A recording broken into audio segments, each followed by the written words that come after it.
Description is relatively easy. Expression is imperative, urged upon us by an inner elementary force. Judgment, even when driven by experience, is full of trepidation. Fact, even when seeming imposingly evident, is also somehow in many ways elusive and the begetter of doubt. We start moving blindfolded by our elemental ignorance at first, and groping in this brave new world of existence. I believe there is a young baby amongst us also.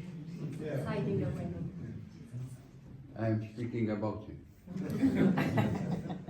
The universe outside is within our reach. Our tongue starts almost instantly reaching for taste. Our eyes and ears are struck a little bit later by light and sound. We start as receivers. We become active by reaction. We begin by being observed. Our first grammar of existence is in the passive mood. This passivity does not last. We all very soon change into the very active tense and indicative mood. Once on the stage, we all start, usually very noisily, to demand an audience and the compliance with our elemental wishes. The happy marvel of the first part of our lives is that we mercifully usually find a corresponding want, which assuages our needs or demands. Our introduction to the world is entrusted to the first and most intimate and immediate benefactors, our parents and other family members. Some attempts at a different arrangement, sometimes necessitated by fate or misfortune, may and does have some success, given that humankind has this great gift of adapting itself into different roles. Newly born human beings enjoy a rather long period of introduction to the world. The young of other species are weaned away by necessity very early in their lives. The human child is nurtured and cared for much longer. Indeed, the offspring of mankind usually receive a pampered entry into human society, as well as into the world at large. The sponsorship of parents and relatives endures far beyond the time span allotted to nature and protection. In the case of the other animal species, the young human being is launched into a much more complex world of knowledge and transgression, over and above the animal jungles shared with species lower down the line. Mankind has many histories, moving, sometimes in parallel, sometimes intersecting. Many of these histories have led to tragic conclusions. We are now living in the aftermath of a Cold War, of a world war, waged on a scale and an intensity which should not be repeated on pain of complete extinction of the species. The experiment with atom bombs and the mere prospect of the use of a nuclear bomb provide enough warning. The invasion by Russia of Ukraine should not be let to fester, and all effort should be made to bring this to a peaceful solution. We need to move away from a period in which the threat of total annihilation somehow provides some assurance when the people in power are sane, or near sane, human beings, to a situation where war moves from improbable to the near impossible. Happily, my mettle has not been tried on the field of military struggle. My courage was exercised in the intricate complexities of political confrontation.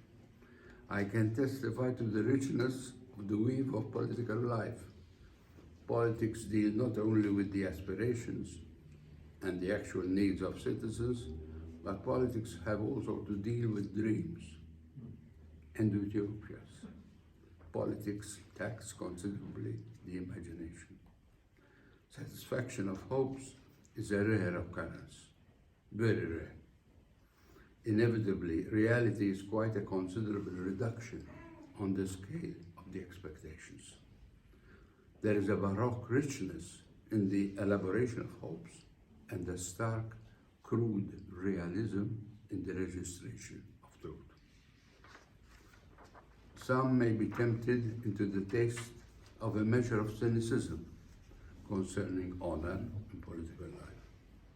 From experience, I can testify to the fact that during the ordeal of white-hot exchange, certain elementary endowments of courage and basic sincerity stand out. I have been a direct witness of acts of political, even of personal, physical courage on the part of politicians in a wide spectrum of political thought and action. At close range, politicians are contested specimens of honest, well-meaning men and women. The prevalent cynicism is spread by people who may have wished for the rare satisfactions of political life and are not reconciled to their failure to savor them. Infantrymen stand their ground without any recourse to rhetoric. Politicians are at times enmeshed in the thick jungle of words, yet courage in public affairs can also stand out of this foliage. Men of state have also been men of words and letters. Julius Caesar, in addition to the command on the fields of battle in Gaul and Britain, displayed a great command of the Latin language in describing the campaigns, the Bello Gallico. He is still studied for his military tactics as well as for his sparse, direct style of narration. Closer to us, Winston Churchill made very successful use of oratory or even of mere rhetoric in opposing the military resources of tyranny, but then gained other laurels as a historian of the wars in which he organized and galvanized by words the resources of democracy in order to achieve victory over tyranny. The very definitely military word legion became associated with honor in Roman times when some particular legions covered themselves with glory in withstanding the onslaught of the barbarians. It became a word reserved for the bind of discipline and coordinated courage that was typical of the Roman soldier. Then it was also used to describe the heavenly cohorts of angels. Later it lost most of its associations with warlike activities and finally has become associated with the groups of Christian faithful who follow the Blessed Virgin Mary.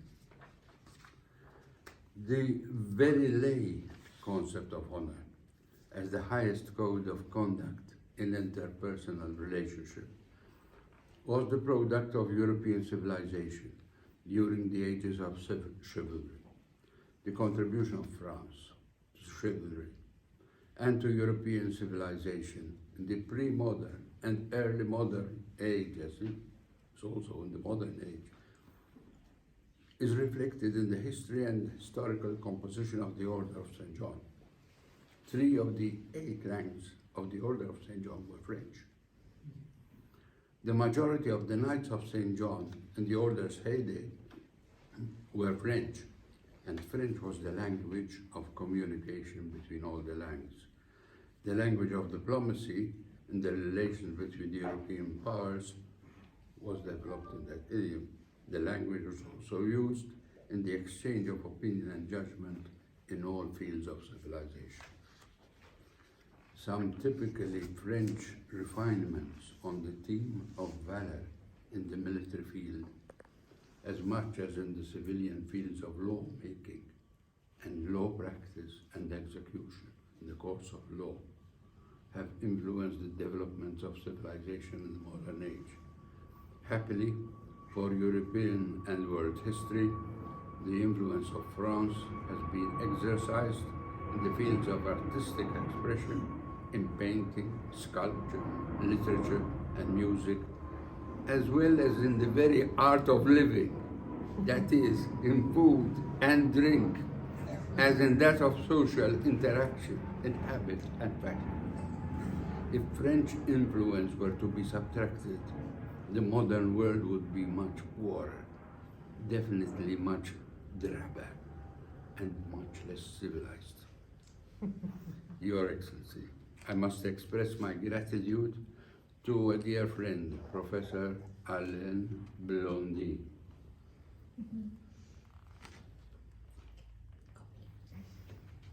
And to the French authorities, which you represent, for the honor that is being bestowed upon me, as also my gratitude to you personally.